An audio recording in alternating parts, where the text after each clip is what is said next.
Your simple techniques for engaging your audience, particularly as a speaker or presenter. Today's video is going to talk about one that I use a lot, and I think it's really simple. It makes you feel more confident as a speaker, I'm going to suggest, and really effective in getting your audience engaging with your content. And it's simply to ask questions. So you might be telling a story about how you achieved something, how you worked your way through something. It might be something more, about a place you love to visit.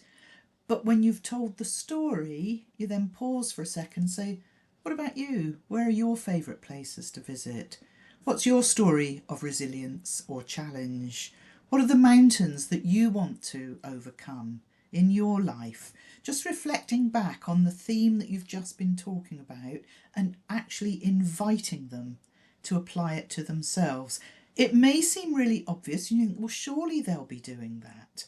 But I know for myself that when I sit in an audience and I'm in awe of the speaker, particularly because they seem so confident, maybe the things they are talking about sound amazing, but they don't have to be, but they might sound it. I'm not actually applying myself to that because I don't see myself in that.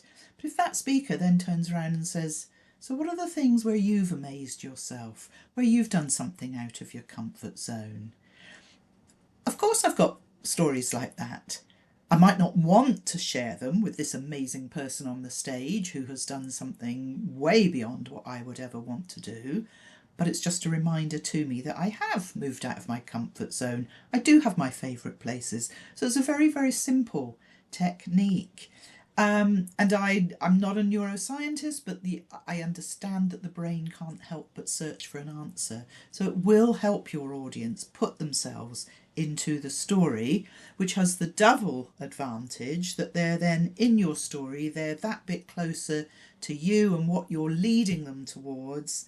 And if that is to take next steps, which might involve working with them, signing up for their program, whatever it is, then very effective. But if nothing else, you've got a much more engaged audience. So I hope that's useful. And how will you use the content from this video?